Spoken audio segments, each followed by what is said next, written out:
If you've been thinking about wanting to start a podcast but not sure where to get started, I have some news for you. If you haven't heard about Anchor, it's the easiest way to make a podcast. Let me explain. It's free. There are creation tools that allow you to record and edit your podcast right from your phone or computer. Anchor will distribute your podcast for you, so it can be heard on Spotify, Apple Podcast, and many more. You can make money from your podcast as well with no minimum listenership. It's everything you need to make a podcast in one place. So download the free Anchor app or go to anchor.fm to get started.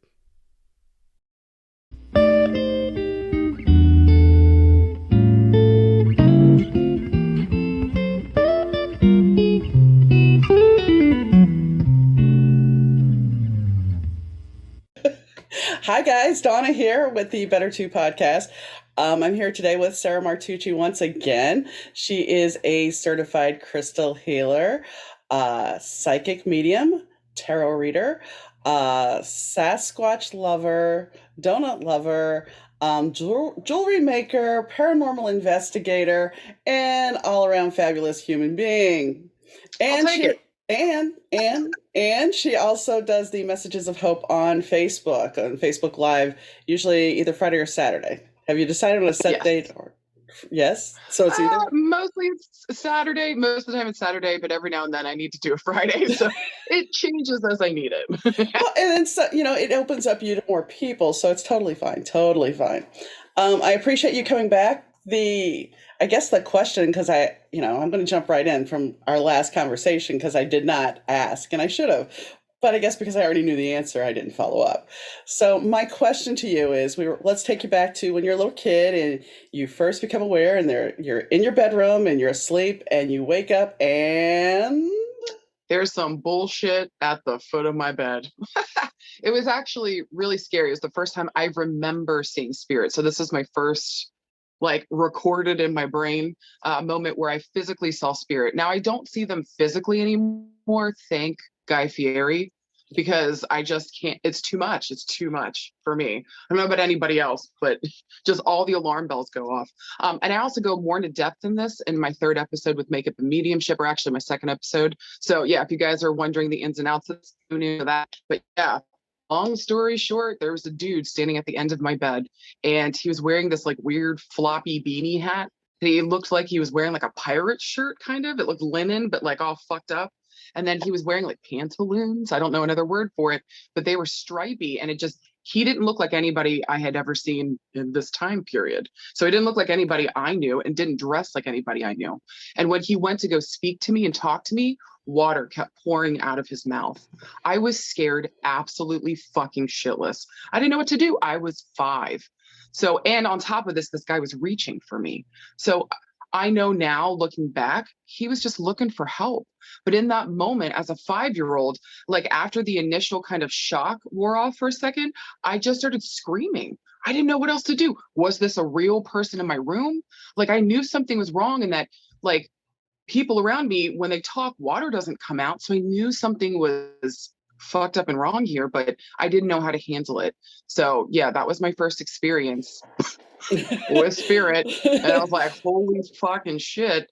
The shit was wild. Now, funny enough, it turns out later on down the line, when I was in high school, I was doing some research. We in class, we were researching or reading up on the history of some of the battles that had gone on around the area that we live in. Now, I'm from Southern Maryland, Calvert County. It's tobacco farms on the water. So there's a lot of fucked up history down there, number one. But and now we call it a creek. It's not a creek. I don't know why they call it a creek. It's a fucking river. So the river that I was living on ended up having an actual battle there, and one of the ships sunk and a lot of people died. Oh, it was wow. crazy. It was crazy when I had that moment, because I was like, I know what I fucking saw. And from that point, everybody was trying to tell me, and again, my parents were only doing the best they could. How the fuck were they supposed to know that that wasn't a dream? But they're like, it was just a dream. You're going crazy. You're fine. You know what I mean? It was just a nightmare. You're going to be okay. But I knew in my body it wasn't. Something had happened here, and it was like, oh boy. And then after that, it was like the floodgates opened. So it was just... When you found out the information in high school, did you go back and say, "Hey, look, you remember when I?" No, I didn't think so, but I figured there was no point. Yeah. There was no point, because they just would have been like, "Oh, maybe you had a dream," and it all would have gone back to somehow I'm crazy, or I'm making this up, or maybe I'm looking for attention, or whatever it was going on that I was being accused of. So I was like, at that point, I understood in my teens, there was no point talking about it to, my parents, because they just like, my mom's actually pretty open about a lot of this stuff, but like, yeah, my dad would shut it down in a second. He was like, Really? get the crazy out of here. Yeah, it was just too much for him. I don't think he knew how to deal with it. How could he possibly? I mean, he's who I got my mediumship through, like his lineage. So if he did, and I do believe he does, have gifts and abilities, I mean, they were so shut down and tamped down that it was like, there's no But way he could have recognized, but here's something interesting when you think about that, because, I know a little bit about your family history. So if you look at your dad, he's not embraced his gifts. So therefore, which I've had other people talk about now on the podcast besides you, it affects you physically. So if you look at the fact that you're not embracing your gifts, it tends to manifest itself physically, and it harms you. And most people don't realize that. They just think, oh, well, I'm going to go crazy. No, you're not. This is actually something real. Yeah. Lynn, the lady I interviewed, I guess, third podcast, she sees energy. Mhm. And people, once again, it goes back to, oh, you're crazy. No. Why do you have to be? If you can believe in Sasquatch and Bigfoot, if you can believe in ghosts, if you can believe in UFOs, why does anything else that's unexplained have to be crazy? Right. Well, that also ties into like subjects I've been covering too, in terms of mediumship, people with psychic gifts and abilities and mediumship abilities. There's some mediums out there that don't believe in earthbound spirits. They don't believe in ghosts. Really? I'm like, what? Wait, how does that correlate though? How does that correlate? Okay, so consider this. Like, there are so many different forms of mediumship, and people just think, oh, you're a medium, you just talk to all the dead. Not true. It's not true. That's not been my experience, and that's not what I've seen from other mediums I know. So for those mediums that say there's no such thing as earthbound spirits, they've never had that experience. Okay. So for them, that's true. But for me, it's fucking not. It's not. Like, that was my first experiences with spirit, was earthbounds, and what was going on here, somebody looking for help or whatever. There's some mediums that only talk to angels. Some mediums only talk to loved ones in the light. Some of us only talk to the earthbound spirits. Some of them only talk to animals in spirit. So like, there's such a beautiful spectrum and range to what we do. So that's why I keep preaching, let everybody live their goddamn life, and don't take anybody's personal story personal to you, because that has been their experience. Your job is to be open up to all the possibilities and your own story. When we do that, we open up a world of possibilities again around what this means, and it gives us the chance to delve into it and maybe just try to scratch the surface, because that's kind of what we've done already. Like, just scratch the surface around what this means, how this works for us, how it's showing up beautifully in different people. If we were all the same type of medium, what the fuck would be the point of that? That doesn't make sense to me. Doesn't. And if you think in any other like career profession, you've got architects, but not everybody builds a building the same way, do they? No. So why would we bring that to our mediumship? There's only one way to do it. There's only one way it comes through. Kiss my butt. That's like, I mean, that's a hell no on my end. Yeah. Well, when I started, people were like, well, did you flip a switch? Excuse me? I didn't realize there was a switch to flip. It just happened. I mean, am I a medium? Are my mediumship abilities good enough to flip that switch and turn it on right then and there? No, but if somebody really wants to come through, they'll come through. They're gonna fucking come through. So, that's why I always, as far as me, I don't sit there and say, oh, I'm a medium. I'm a reluctant medium. If somebody's got a message for me, for you, then sure, they'll come through. If not, they're not going to. And honestly, I think most of us are reluctant mediums. We are, because we realize what it sounds like, what it looks like to muggles. I'm going to say it. We realize what it sounds like to them, and that they call us crazy. They call us names. So yeah, I think a lot of us are reluctant mediums, because it's like, okay, what does this mean? Am I going to be able to survive in the world? People going to want to be around me? And the extra layer on top of that, what if I'm fucking right and then I scare everyone around me? Yeah. So there's that too. So yeah, and for some of us, it happens when we're kids, and it's been like this since we're a kid. I know mediums where they didn't become a medium, if you will, until they were well in their 30s. And they had no experiences before, and then all of a sudden in their 30s, they're like, "Oh shit, something's happening."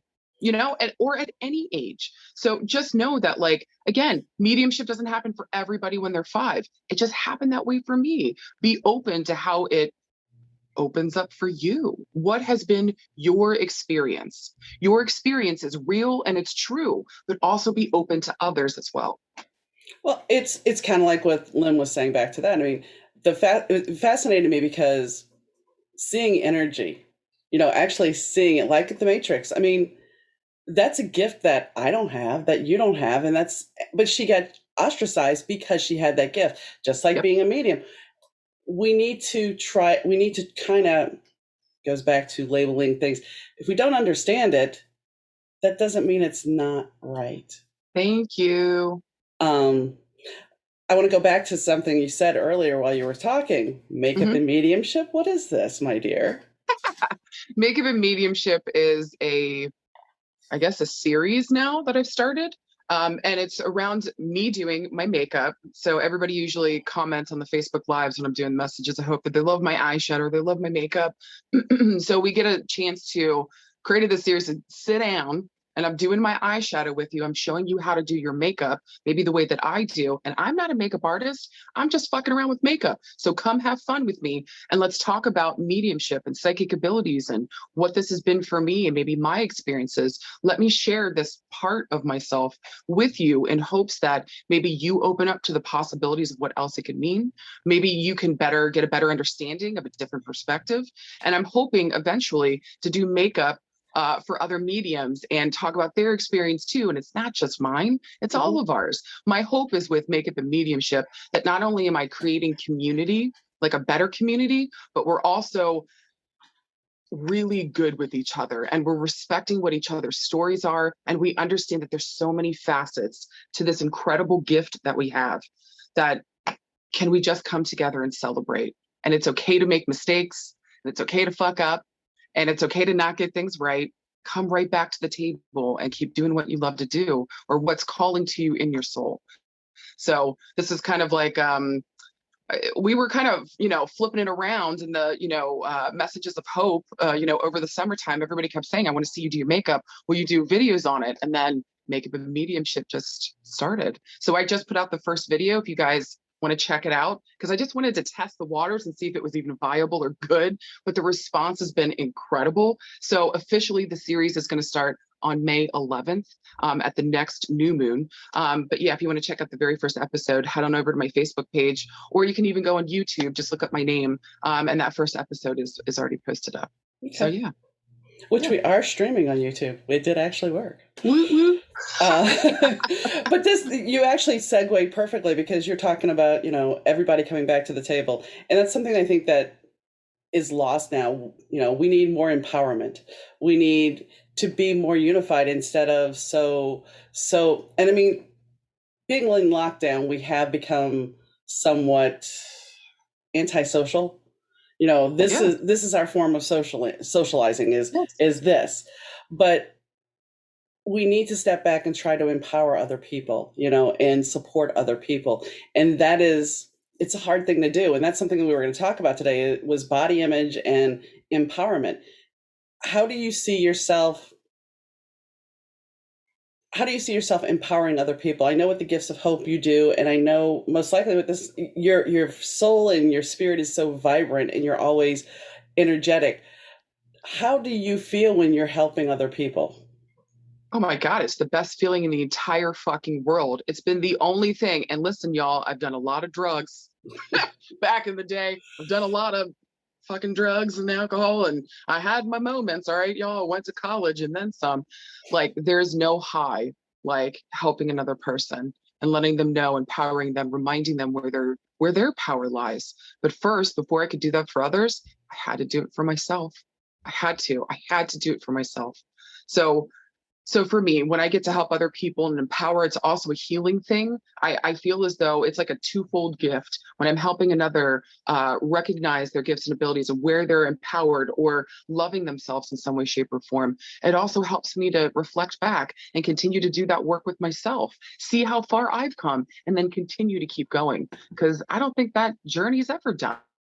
I hope it's not. It's one of the most beautiful ones I've been on my entire life. I want to continue on that journey and I want to continue to get better. And it's just like this feeling of absolute freedom. I forget about everything else that's stupid and bullshit and mundane, whatever the fuck's going on, when I get to turn around and help another person and focus on them and help them get right and good with them. And again, it reminds me to get back to myself, to bring it back home when all this other bullshit's happening around me, get back home and take care of myself. It's beautiful. Did I even answer your question? Yeah, you did. You did. Because, I mean, the thing is, you know, the one thing I think that we lose, especially as women, and we put ourselves in relationships, we tend to lose ourselves. And, you know, for me personally, you know, well, you know this, I'm on a journey of rediscovery because after 17 years, I'm suddenly having to reestablish a life, reestablish my personality, reestablish myself as who I am. And there's something empowering in that, but there's also something very scary. And I know a lot of clients that you read for, same, you know, even in my reading past, you still have these clients that are like, well, am I going to change my job? Which is an empowering thing because usually you want to change that job because you are feeling downtrodden. You're feeling like you can't handle it. Same thing with a bad marriage. And I don't think we really look at it as an empowerment. But when you step away from a situation that is either toxic, abusive, or just not resonating anymore, you're freeing yourself and you're empowering yourself. And I think more people need to be honest with themselves when something doesn't seem right in their gut. Oh my God, how many of us disregard our intuition on a daily basis? And I'm telling you what, y'all, if you count how many times you do that and it comes back to bite you in the ass, maybe you would start to recognize that, hey, I'm onto something here and I need to start listening to myself. And yeah, man, listen to yourself for fuck's sake. You know best. You genuinely do. You know best. So if you're coming to me for a reading or whatever, it's usually a validation and a helping you to recognize and see, hey, look, you already knew. Like, this is really important. Bring it back home. Yes. We're also taught from a young age, and especially being women, that we look up to, you're not complete until you have a partner. You're not complete until you have a partner. Or a baby. Or a baby. Yeah. There's these weird milestones that you're not complete as a woman or a person if you don't get these things. And it's absolute bullshit and insanity. It is crazy. Our first lesson should always be, boys, girls, I don't care, non-binary, it doesn't fucking matter. Every single one of our first lessons should be, what do you feel? What are your emotions saying to you? How are you taking care of yourself? If you cannot bring it home, if you do not have a good relationship here with yourself, you'll be able to have love relationships, but will you be able to feel the love from another? Because I promise you, it will never be enough. If you're not taking care of that need for yourself, it will never be enough what people are giving you. True. Bring it home. It's true. And you know, that's the thing, when, especially if you have a lot of childhood trauma, you don't know how to take care of yourself because in some cases you were taking care of siblings, some cases you were the parent, some cases you were just trying to maneuver. And without those tools, how do you cope? We teach education in school. We teach, you know, basics. We teach reading, English, math, basic skills. But the fact of the matter is we don't teach about stress. And now with the internet and everything, we have so much more stress than we had before. We don't teach about, you know, I remember in this, yes, I'm going to go back. So in the 70s, you know, it was okay if a boy ran up to you and kissed you or you played kiss and catch. It was okay. You couldn't say no. That was just a boy being a boy. And now we're trying to get past that. I remember when my youngest stepdaughter came home, I think she was in kindergarten, and she's like, Mom, somebody asked me to marry them. We're moving a little fast, friend. Well, that's exactly what I said. I'm like, you're a little young to be getting married. But the fact is we don't establish those boundaries early on. We allow this to just happen. And then kids they see that, oh, well, you're supposed to be dating in high school. You're supposed to be dating in junior high. I mean, it keeps getting younger and younger and younger. And when do you put the brakes on? Somebody interviewed recently, she was talking about that she dropped out of high school at 16 because she thought everybody was so immature. Mind you, some people will say that's high-minded, but the fact of the matter is she wanted to learn more. She wanted to experience life more. She wasn't so interested in the social aspect of it. And Yeah. that's the thing with this is it's forced the social aspect out of high school. You don't Yeah. have all the camaraderie. So, and I'm rambling at this point. I understand that. No, you're not. It's very relevant. But I mean, if we actually step back, I remember being in my first marriage and, people are like, well, nobody ever falls in love really that quick. Okay, I'm going to out myself big time on this one. I met my first husband. He delivered a TV to me. He forgot the TV remote. And so he came back the following week and he asked me out. And this goes back to your gut. Okay. My gut told me, do not go out with him. My back started acting up at 22 years old. So I wouldn't go out with him. He convinced me to go out with him. 3 days later, he proposed to me. Oh boy.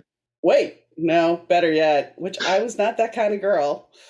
At our first date, he moved in with me, basically. Yeah. Woo. Yeah. See, everybody's like, oh, there's no such thing as insta love. There is if you're insecure, you're living in a big city by yourself, and you're not quite sure of where you fit in. Now, here's the really toxic thing about this. For a long time, even though he was living with me and he told me he loved me, I kept thinking he was going to leave me. Mm-hmm. I was positive he was going to leave me. So ultimately, a year after we got married and 3 years living together, just shy of 4 years, I walked. It killed me to walk because I loved his kids, but I wasn't in love with him. So the reason why I'm stating this is no one taught me the proper feelings about myself and taking care of me. So when somebody pays me attention like this, I was like, oh, okay. There's no way, it's like now I look back and go, are you kidding me? The thing when he proposed to me, I said to him, well, I don't know you well enough to get married. I don't know you well enough to get married, maybe in a few years. But let's backtrack here for a second. I don't know you well enough to get married, but come on, move in with me.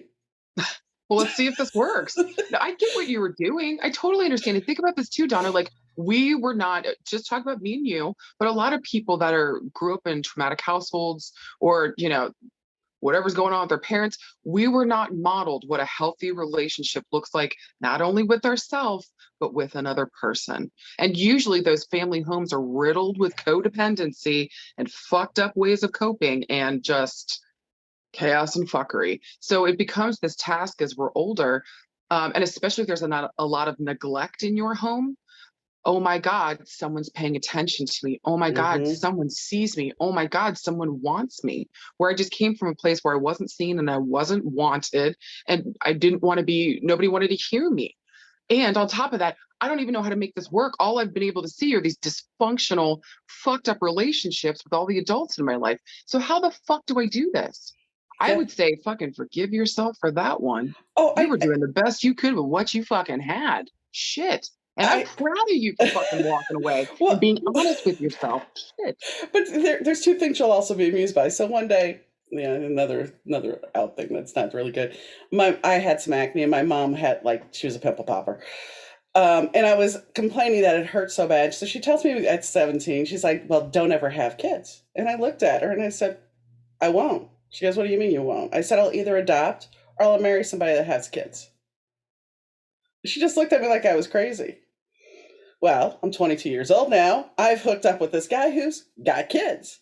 Yeah. And because of my experience with her as a mother and my stepfather being not the greatest step parent, it taught me how to be a better step parent and a mother to the kids I had. That's the way you chose to take it. because it is always a choice. Exactly. So I want to commend you on that choice of wanting to do better because of what you grew up with and you knew how harmful it was to you. Well done, Donna. But see, that's the one thing, and I would advise anybody to do this is if you have a life lesson such as that, whatever your life lesson is, if you can look at your life lessons and then see how it portrays into the next challenge that comes up, that's very similar, that has similar characteristics. Look at what you learned and try to incorporate it to make it better. Yeah. To make that, and that's how you evolve, and that's always what I've done. It's not been something that it's like, oh well, this happened. It's like, oh no, wait a second, this happened before. Let me see what I can do to change it. Yeah. And that in itself is empowering. I mean, and I think that's where back to the intuition thing. If we don't listen to ourselves, we lose that. Promise. When you start giving away to other people your validation, your respect, your esteem, anything, your fucking cookies you just baked. No. Yeah. I made those for me. These are for me. These are for me. Like, I've got to do this first. And that's how I can, if I've got a healthy relationship with self, that's how I also have this boundary set. So that if somebody comes into the scene and they're not showing up the way I'm showing up for myself, gotta go, ho.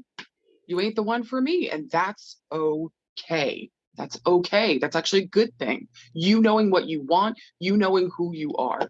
That's a beautiful thing. It's a hard thing for a lot of women. They don't see their value. They've been taught either by religion or by their parents, how they grew up, that they didn't have a voice, that they should sit down, shut up, and look pretty, and that's about it. Yep. And unfortunately, there are still people that believe that's how women should be in this world. Fuck them. Yeah. That's the way I was raised. And let me tell you what, I rebelled against that as hard as I fucking could. I wasn't having it. Now, doing my makeup and my hair and all that stuff, day one. That's been me since day one.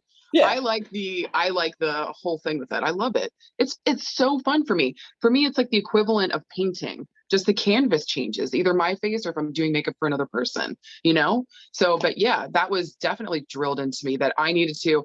And my mother is a PE teacher, and she taught physical education classes and helping women exercise and like get skinny, and and my dad was huge into athletics, and my dad had a certain idea around the way that women should look. I was not having it. And I've had weight issues for as long as I can remember, like literally since I was a child. So I think it was I was miserable and I was unhappy. And it was also being modeled around me that food was a way to self-soothe. But also it was my rebelling against, fuck the way that you want to see me be. Fuck the way trying to make me into something that you think is hot. Fuck that. How about what I think is beautiful? How about my personal beauty? Yeah, I fucking railed against that hard. It was not fun. Well, it was not good. And there's a lot of trauma packed into that too. That's the thing. And, and I know you've heard this comment, oh, you'd be so much prettier if you lost weight. Fuck you. You want to get punched in the face real quick? Here's an interesting that you talk about the trauma of it. So my mom would always be telling me that. She would tell me that all the time. And at first she wouldn't let me wear makeup. And then finally I got to wear makeup, and I loved makeup. And when I moved out, so I got tossed at 18, right after my 18th birthday, about 2 weeks.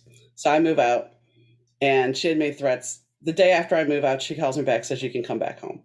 I'm like, oh no. My friends have said I can live with them. I'm living with them. So I lived with them for a year and a half. Yeah. During that time, I went from 185 pounds down to 130. Mm-hmm.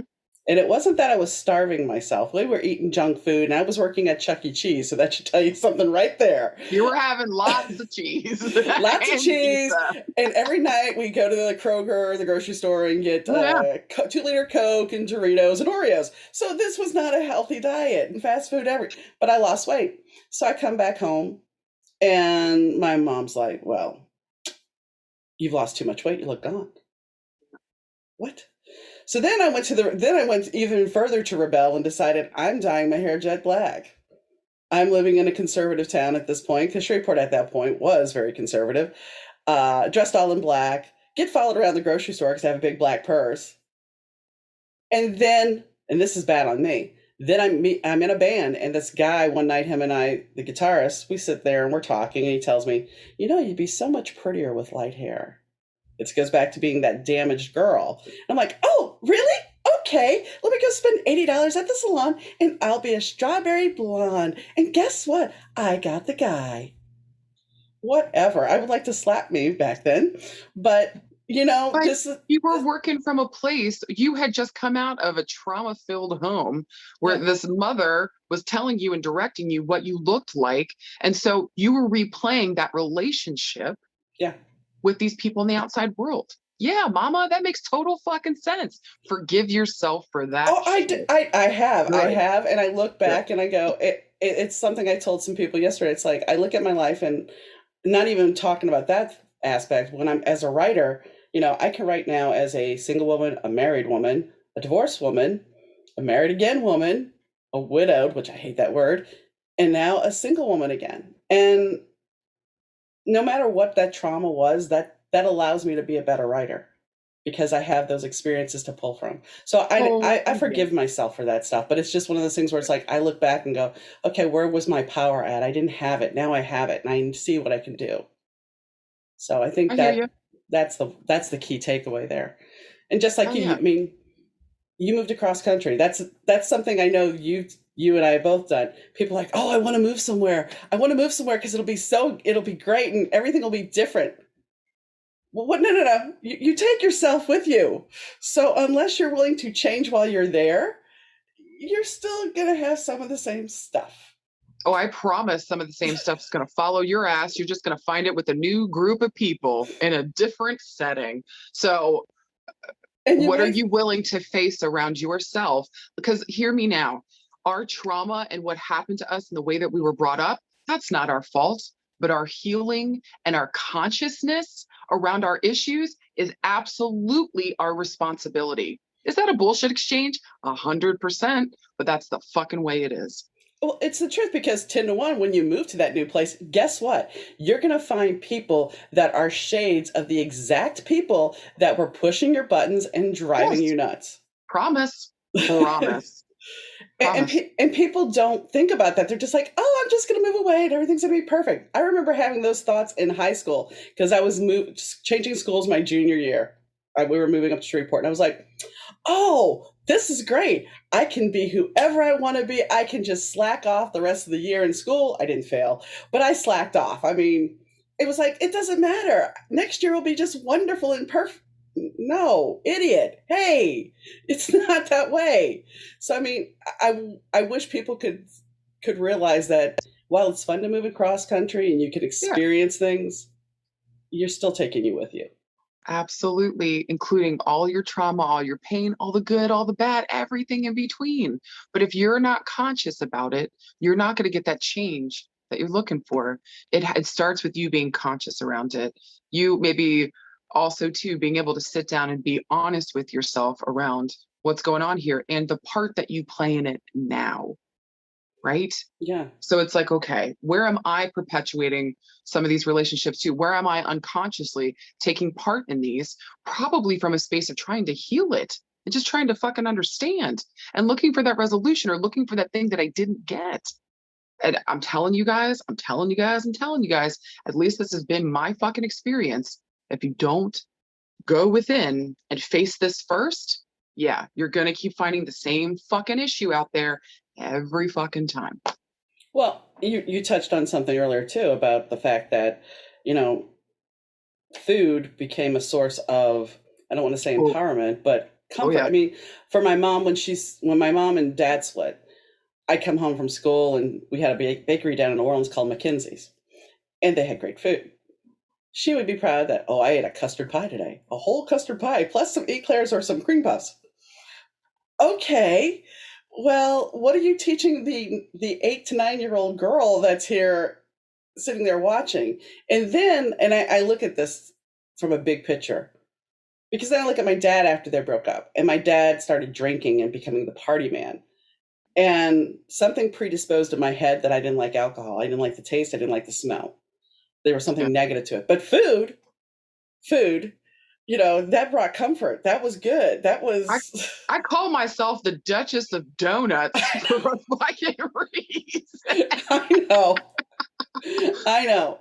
I know. I love me some sweets. I just do. And yes, it was modeled to me, not only in the home that I was living in, but also um, lots of fuckery with this too, but like, the other women around me in my family. So it was a way to cope because, I mean, because just everything was, chaos. And it's like when I eat, I feel good, but it's like for 5 minutes and then I feel like shit later. So it's like, at this point in my life, it's become this task where it's like, Mama, I know this is a way that you're dealing with things, but it's also hurting and harming you.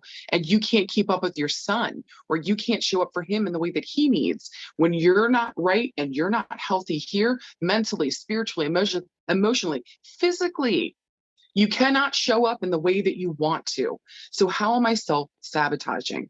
How can I now let go of these things, these coping mechanisms that were passed down to me? How can I give them back to the person they belong to? Because they don't need to belong to me. I no longer need to rebel against my parents around what they think is beautiful and good. All I need now is to tune in with what I feel is beautiful and what I feel is good and what feels like perfection for me. Not even perfection, but what feels like beauty and goodness and my sexiness to me. That's being fucking weird. And that's feeling the weight number doesn't fucking matter. How do I feel in my body? And so if I'm feeling light and I'm feeling good, then I'm in the right places doing the right things at the right time. And I don't need a donut to make me feel better anymore. Am I still going to eat donuts? Yep. But I don't need to use it as a coping mechanism anymore because I now have better ways to do that. So for me, that's meditation, doing my yoga, and exercising during the day for at least an hour, or at least going for like a walk for a mile or something. So adding these things in, because I know for me, and again, this goes back to knowing yourself. I know for me, when I'm physical and I move my body, I feel better every time. When I eat 18 donuts, I don't feel great afterwards. I don't. When I have one donut, I feel great and I can still go about living. So it doesn't mean that I get rid of completely all the things that I love, but I don't need to do it in excess where I was before. There needs to be some kind of balance here. And so the balance was bringing it back home to myself, knowing myself and what it is that I want in my beauty standards, and then doing something around that. But yeah. Good luck anybody telling me that, like, okay, so for example, like on the messages of hope, like the other day I had some dude get on there and tell me he loved my 3 chins. Why would you, first of all, why would you why would you come on there and tell somebody that? Like, really? Get a fucking life. Like, I just kind of laughed and I was like, fuck you too, dude. And then literally the last time I did the messages of hope on Saturday, this past Saturday, some dude again got on there and was like, you sound like a guy. And I was like, I literally said on Facebook Live, lick my taint. First of all, that's not the first time that someone has said that to me. Fair. But also, second, fuck you for being so insecure that when you hear my voice, it makes you feel insecure. Fuck you. Sorry, I sound more masculine and empowered than you do. Fuck off, dude. Take your insecurity and your bullshit out of here. I'm going to go on with my sexy man voice. I don't fucking care. I don't fucking care. I don't. But it was funny to yell at him on Facebook Live and tell him to lick the taint. So I'm like, might as well make everybody giggle and laugh about it. Fuck this guy. But see, I'm right there with you. I have that voice that, especially as it gets hoarser, I sound a little manly, and no shame here. When John was alive, we had a solicitation call about cable or something, and John didn't want to talk to him. He's like, you handle it, put it on speaker, and I dropped my voice a little bit more, and yeah, and they're like, hi, Mr. Such and Such, and I'm like, yeah, hi. If they want to believe it, go for it. And I've had people call and say, so you're the man of the house? Yeah. Yes, yeah, I fucking am. A couple of times I've told them no. When I was younger, I would get ticked off about it. Now it's like, what? Yeah. Kathleen Turner and Demi Moore have deep voices, so screw you. I'm number okay with one. it. And like number two, yeah, fuck you. I've got a sultry, sexy voice that people love to listen to. People pay to hear my voice. Yeah. So you can come in here with your 2 cents around it sounded manly. Sweet baby doll. You can call it whatever the fuck you want, but mama's making money and she's fucking beautiful. And if you don't like that and that threatens you, fuck all the way off. Fuck This all the way off. this brings up something that I was in a quilt. I'm not sure if you know what the quilt app is. It's kind of a cool app. It's an app where basically somebody hosts and they invite guests to come up and talk and ask questions, and then other people watch. It's a nice app. There's no visual. It's all just voice.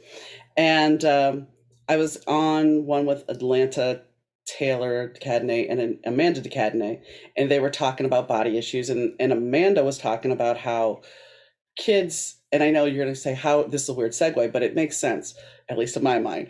Amanda was talking about how kids are watching porn at like a really young age, and that this is setting parameters for guys, because I think she said they start watching porn at like 8, which is kind of scary to, yeah.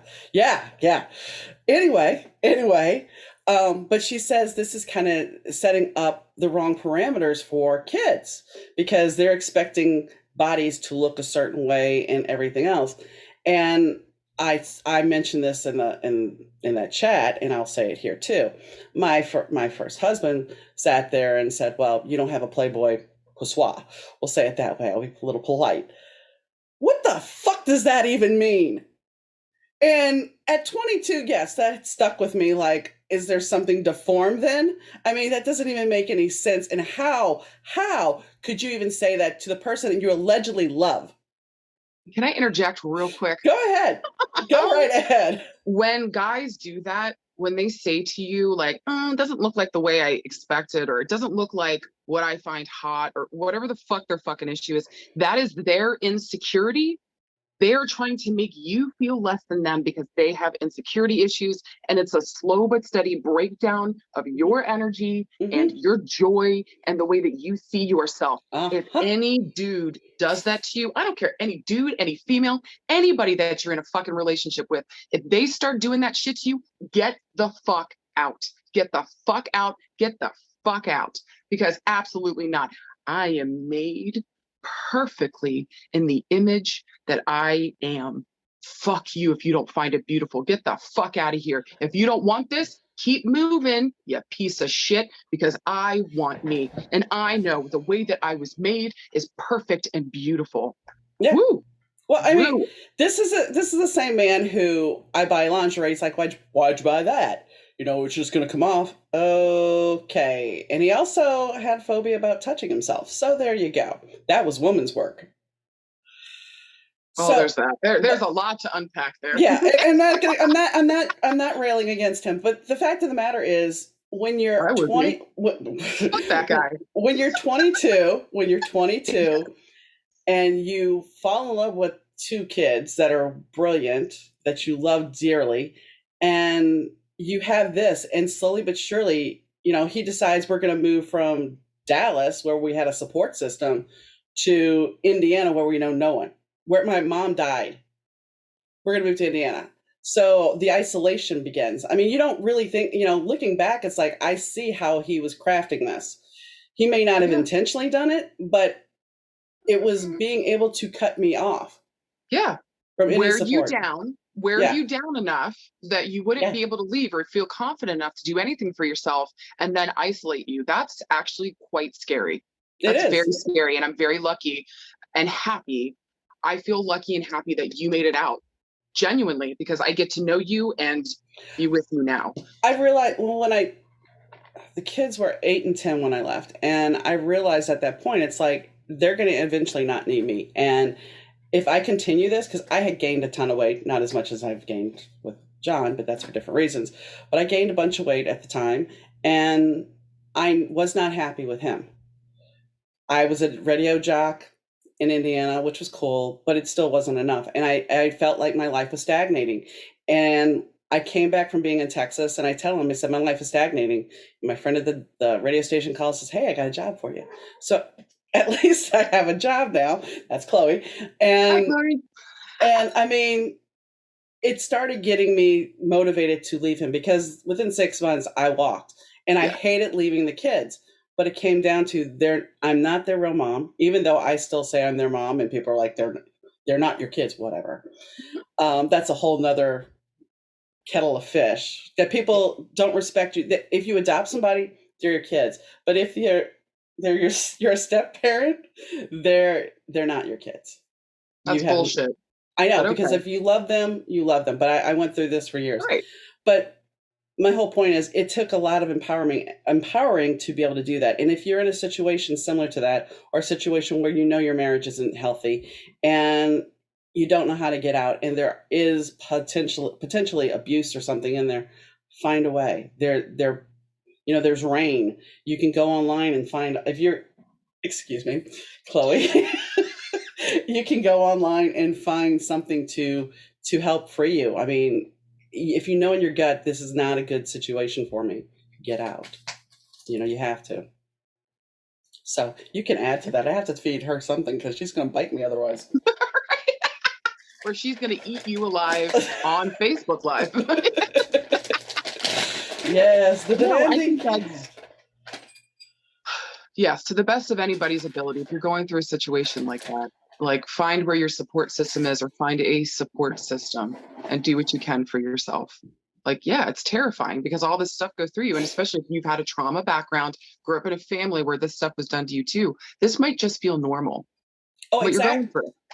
Exactly. When I look back, it finally took, if a friend of mine would not have said to me, "You are more than living in a small town with 2 kids," I don't think the warning flags would have went off. Even though when we got married about 6 months before the whole DJ thing. Yeah. And my mom came to me in a dream beforehand, and she's like, "I got to tell you something." I'm like, "You're dead. Go away." She's like, "No, I got to tell you something seriously." Like, get out of here, dead lady. One of the kids with her, and I'm like, "No, I'm done. Just go away." And right? I wish I would have listened, because I'm sure she would have told me, "Don't marry him," because the cake collapsed. He almost didn't make it. The minister couldn't get the book. He didn't have the right book. And to top it off, this is really the 100% truth. Guess who he said his vows to when he said them? He didn't say them to me. He said them to the minister. That should have been real key right there. When John and I got married, John looked at me. He had tears in his eyes. We wrote our own vows, everything. It was beautiful. When the first one, who will remain nameless, yeah, he didn't even look at me. Yeah. So if you feel this in your gut, and this was not where we're going to go today, but if you feel it in your gut that you need to get out, and this is about empowerment, get out. If someone is telling you you're worth more than this, don't listen to the detractor at home, and don't sit there and say, "Well, there's no way I can go." Because I've talked to several people now, and I'm talking to more, and there's so many stories of how to empower yourself and motivate yourself and make the changes you need. Whether it be weight, whether it be a relationship, you need to find that way. And I've watched you grow. I mean, when we first met, you were so desperate to, and I don't want to say desperate, that sounds bad, but you were. I mean, you wanted a kid. You wanted to have a baby. And, it took you getting out of the toxic situation you were in with your family to be able to do that. So you empowered yourself by moving across country. Granted, you came back, but not in the same situation. No, not in the same situation at all. And I think, yeah, it was something I so desperately wanted. And at that point, I'd kind of given up, because I was like, I guess it's just not going to happen. The doctors told me it probably wasn't going to happen because some of the medical issues that I have. And I was able to relax enough out in Oregon and heal enough because of the therapy work I had been doing, like intense therapy work, and really facing myself and trying to make these changes in my life. I think my body was able to relax enough, and the healing was deep enough that my body was like, okay, we can actually handle this. We can do this. And so Leo showed up, fucking changed my life, changed everything. It was amazing. It was amazing. This one thing I had really wanted actually did come to fruition. So, but it was also because of the work that I did.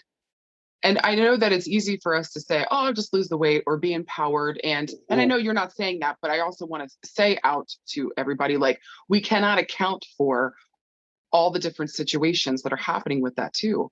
And for all the maybe extremes that you're in. Maybe it's gotten so bad to a point in a relationship where you don't have anyone around you. They've completely isolated you. You know this isn't good, and you feel utterly and completely stuck there. So just know too, we do recognize that there's a whole range of issues that goes with this. But if you're able to, if you're conscious enough to see the situation for what it is, take action. Yeah. Even something small, just do something towards taking care of yourself or doing what is right for you. And there's two little things to add to this too. If you find yourself saying I'm sorry a lot for no reason, that is definitely a sign of childhood trauma. Because Promise. I when I first moved out with my friends, one of them called me on it. She's like, "Why do you say I'm sorry all the time?" And I know and that's usually a trigger for that your self-esteem is not there, that it's going down. And I didn't realize it at the point, but I can tell now when I start saying I'm sorry, that is one of my go-to words. Because at a certain point when you were younger, whether you realize it or not, you most likely were constantly apologizing to your parents, and sometimes even to the point where that you even existed. Yep. And it's hard to rebuild from that, but you can. And another thing is the big little word of no. You get to a point where you are so used to appealing and pleasing everyone else that you don't say no. Yeah. And talk about your survival depended on saying yes and having no boundaries. Yeah. Exactly. And something about saying no is the most empowering thing in the world when you finally claim that mantle. Sometimes it could be the most beautiful, empowering, loving thing that you can do for yourself is to say no. And hear me, y'all, whoever's fucking listening right now. If somebody doesn't respect your no, if they don't respect your boundary, that's a fucking red flag. And you need to be absolutely 100% aware of it. Okay? Yeah. Okay. Yeah. I mean, I was in therapy and I had a roommate that was just pushy as anything. And my therapist is like, "Why don't you ever say no?" I'm like, "Because I'm scared she's going to beat the shit out of me." Now, and this is my friend. But Yeah. once again, when you're not in a place, you pick people that are not healthy. So the first time she's like, "Do you want to go to the show?" I'm like, "No, I don't want to go to the show. I'm not walking. It's going to rain. I'm not going." Mhm. She goes, gets pissed off, slams the door. Okay. Comes back. "You going to go to the show with me?" "No, I'm not going." Walks out, slams the door, leaves. Okay, fine. She comes back, doesn't want to talk to me, just blah, blah, blah. She got wet, by the way. It poured down raining. So I told you. So finally, finally, about an hour later, I look at her and said, "So how was the movie?" "Oh, it was okay." But I realized in that moment that it was very empowering, whether it's a friend, relationship or family relationship, saying that word when they are not doing, or they're trying to push you to do something you're not comfortable with, is important. Yep. Yes, it important for is. you And to get. it'll make your butthole eat your underwear when you guys start saying no. But Yeah. like you've got to do it for yourself. Yeah. Yeah. Honor yourself. Honor your own boundaries and say no. And when you start honoring your boundaries and you start saying no and you start thinking better about yourself, it's kind of interesting that the way when you say yes to yourself, your weight doesn't become such an issue. You start feeling better and you start taking better care of yourself, because then you look at that dress and go, "You know what?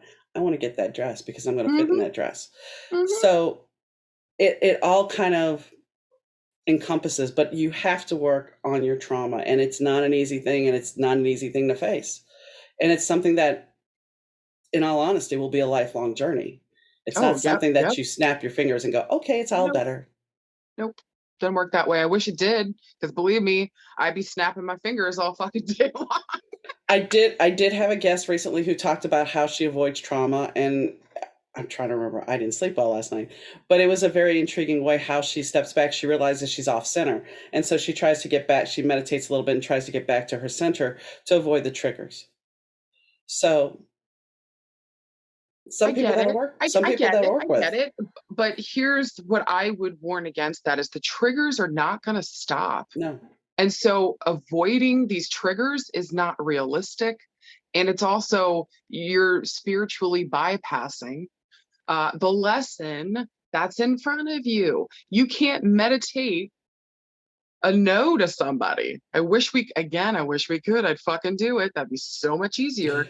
But there's nothing wrong with meditation. But when you use it in a way to avoid what's happening in front of you, or to sidestep a lesson or sidestep whatever's triggering you here, you're missing out, because it's the trigger's supposed to help you recognize what's going on inside unconsciously that's running, that you need to face and to work through and to heal and then release. Do not bypass the lessons. They're there for a reason. Say yes to them. Now, I maybe not fully understand maybe what she was saying.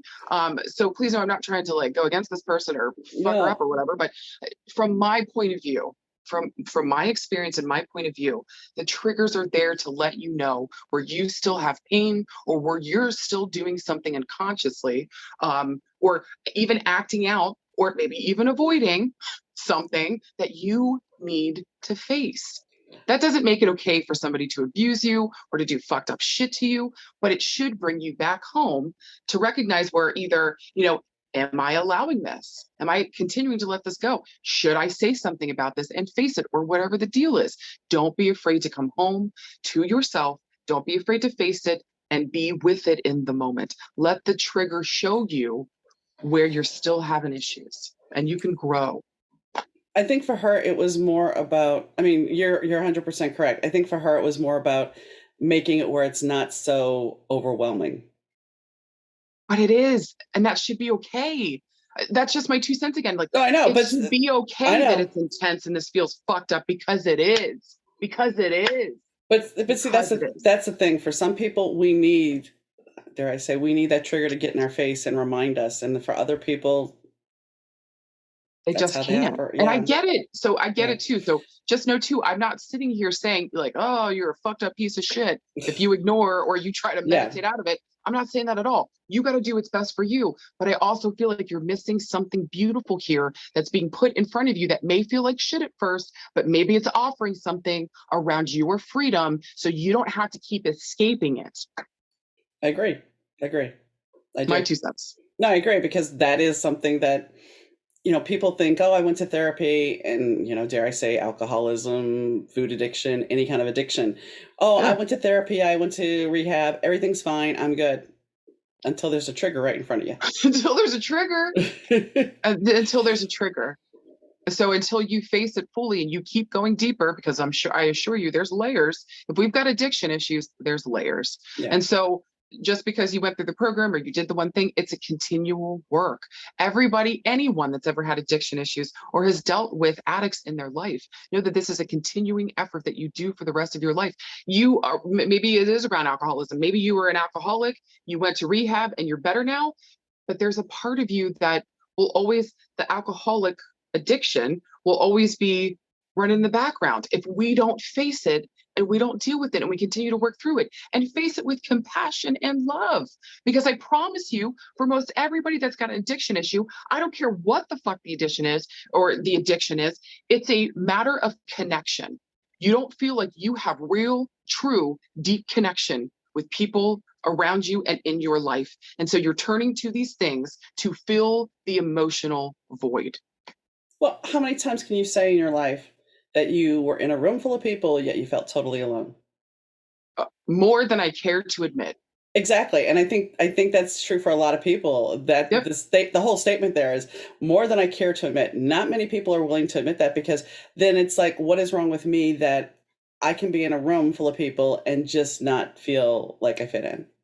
You may not understand what true connection is. Again, maybe it wasn't modeled to you. You don't know how to do that. You're terrified of being vulnerable. You know why you're terrified? Terrified of being vulnerable with other people? It's because you're terrified of being vulnerable with yourself.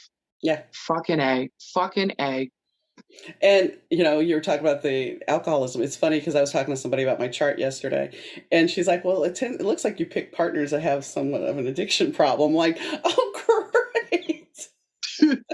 But also too, I found that a lot of people with addiction, it's like, because I've been surrounded by alcoholism all my life, like that, and the food addiction and a lot of addiction most of my life. So there's this thing around, I think with people and the addiction, it's an easier thing to turn to than facing your own stuff.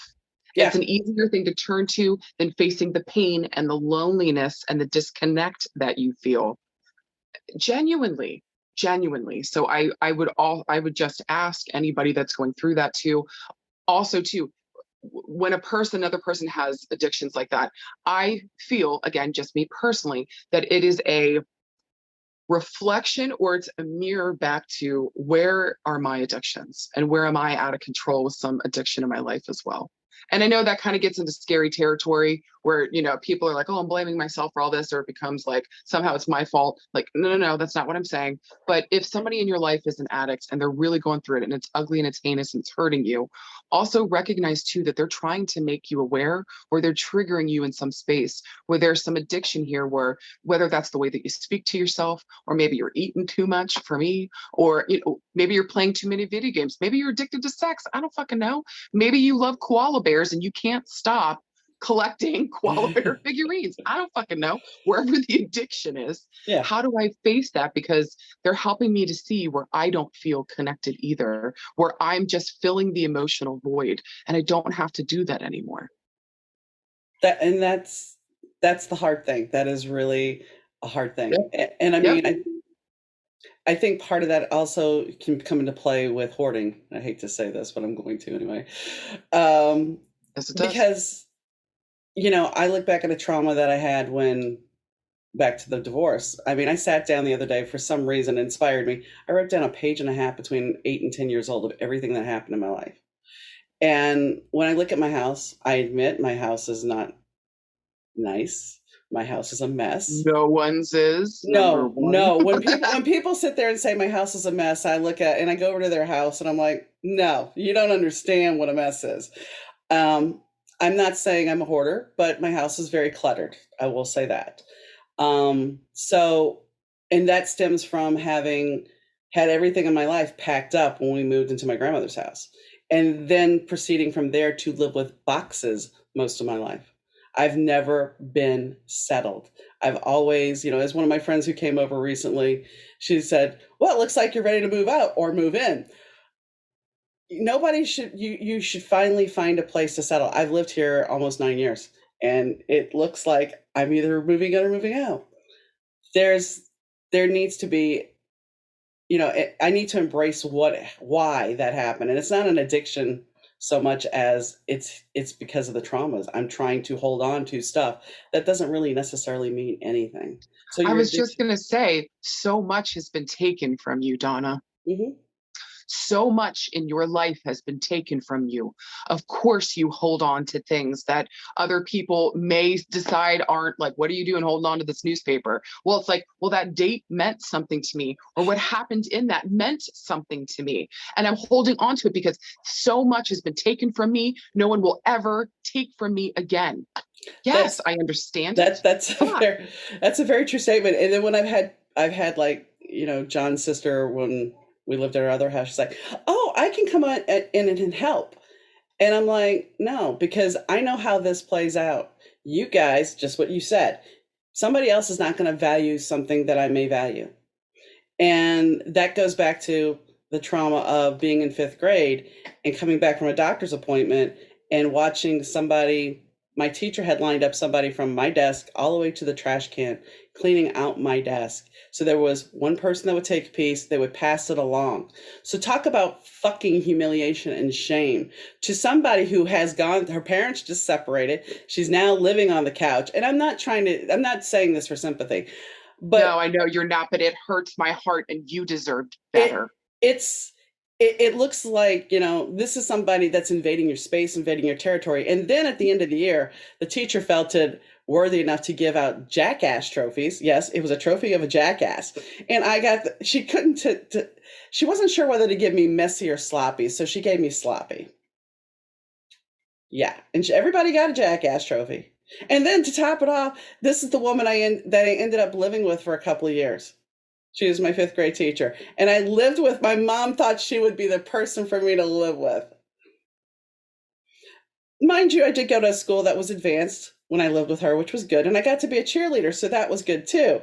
But this woman also was she had her issues, and like Yes, I'm she did. sleeping in the same bed with her, and she's got a Doberman. She's like, okay, if you got to move in the middle of the night, not touch me lightly and wake me up because you can't get out of bed because the dog will bite you. Okay. Yeah. So I mean, when I look back at that age, I'm like, I'm lucky that the only addiction I walked away besides clutter is weight because God Good. knows I could have got screwed up. I had a tarot reader tell me when I was 19, she goes, "Don't ever get involved with drugs. You'll go crazy." Okay, fair. Fair. And I wanted to be the big rock star, so I guess I'm glad I didn't follow that dream. It's better to write it in my books than actually have pursued that. But Right now. now that Anybody we've with a done meth addiction? Nobody's got time for meth. No, nobody's got time. Nope. Nope. no. I'm too busy today. I'm too busy. I mean, Ugh. I guess that's what what I'm getting at is, whether it's an addiction or just shit can fuck you up as a kid. And we don't necessarily see how it plays out until you're much older. The Mhm. more distance you put between you and your family and your past, you can reconcile it. That's why a lot of us readers go to other readers to get a reading because we're too close to the Yep. situation to read our own cards. It's not because we can't. It's Yeah. because we're too fucking close to it. And that's with anything. So if you give yourself the distance and the time and the healing, oh, I promise you, things will come to light that will blow your fucking hair back. But my God, just like the tower card, when you pull the tower, it feels like everything's blowing the fuck up, but it's also for your liberation. And Mhm. while everything's falling apart, it's actually falling into place. Well, So, it's funny you mentioned the tower because I was going to say, it's like, yeah, if you're reading your own cards and you pull the tower, you're like, oh, okay, well, maybe the day's just going to be bad. No, most likely there's a freaking warning there for you, but you're just going to gloss over it because you don't want to face it because who wants to read their own cards and go, oh, shit, yeah, this is happening. I don't want the tower. Get out of here, tower. I don't want the 9 of swords. Get out of here, 3 of No, swords. I don't want to see none of y'all. no. Goodbye. The card that everybody dreads, the death card. It's like, well, no, that's my birth card. So I fucking technically, love the death card. yeah, It's badass, man. transformation. Transformations. Yeah, What's old and outdated and yeah, outworn needs to yeah, go so you can rebirth. yeah. Look, titty shimmy. Fuck yeah. Scorpio full moon today. That's what I'm fucking talking Oh, about. yeah. Well, we should touch on that, even though most likely, the actual podcast won't air till later. But yeah, Scorpio full moon. Are you feeling it? Yep. Yeah. So yeah, it's not, Scorpio's not an easy sign. It's not, just because it's so intense. But guys, how do we deal with this stuff? Like anything, like everything that we've been saying today, face it. Whatever Mhm. the fuck is coming up for you, face it with compassion. Face it with understanding. Face it with the realization that whatever's being brought to my attention, not only can I handle this, but I can grow through this too. And maybe, just maybe, use whatever I've learned here to empower myself and to rebirth myself. Yeah. Please, yes, Guy Fieri, get down here. Take me to Flavor Town. I want that. Yes, please. Also bring some donuts. Thanks, Guy Fieri. Yes, like that donut casserole I sent to you. I know. Rich was like, nah. I was like, oh, fuck yeah. I saw it. I was like, oh, Sarah will like this. Oh, I promise I'll like that. Yes. Oh my God. Oh my, anything with the sugar or bread content. Yes, please and thank you. Bring it to mama. I So, won't sit. Yes. so now that I've prattled on for quite a bit and it's been therapy with Donna, uh, No, I it's hope. good stuff, Mama. We got to talk about these things. Who out there is maybe going through something like that and it's like, oh, what the fuck do I do? Maybe Yeah, they hear this podcast or they see this and they're like, oh, fuck yeah, this is actually really helpful. Thank you. Or maybe it lights off something for them. We're like, ah, fuck, I didn't think about it like that. So yeah, don't be afraid. Also, too, with the Scorpio moon, your vulnerability is your power. You guys getting the goosies or your nips getting hard? Because my nips are hard. Your vulnerability is your power. Straight up. fair enough. Fair enough.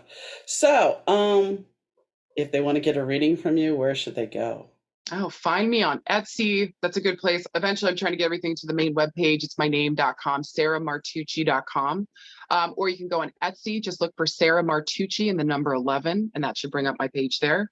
You can find me on Instagram at the official Sarah Martucci. Although I'm not much on Instagram a lot, Facebook seems to be where most of my business is generated. People find me the most on there. But if you go on Facebook and look up Sarah Martucci and the number 11, you'll find me, all one word. You'll find me there on Facebook as well, and you can catch all my ridiculousness on there.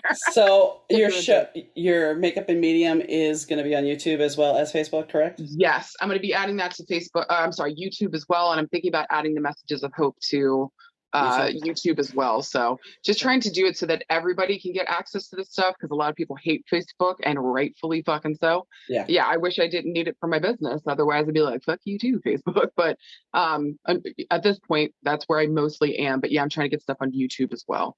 And it's a good way to kind of check me out. See if I'm a good match for you. Do you like my style? Can you handle all the F-bombs that might be coming your way?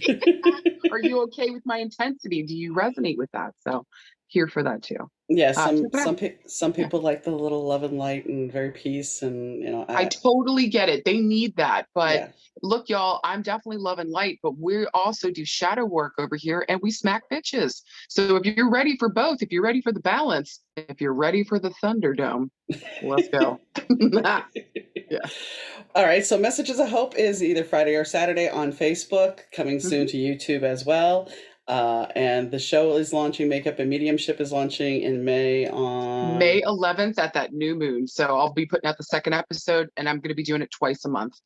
More if I can do it, but at least because I still have a 2-year-old, and I'm doing, I'm working my business and stuff. I'm trying to put it out twice a month. So yeah, hopefully every other Tuesday you get a new Makeup and Mediumship episode. And yeah, thank you guys for checking it out, seeing what I'm about. And if you guys need anything, just send a message. I can also help you find where you need to go, or help you find the right reading for you too.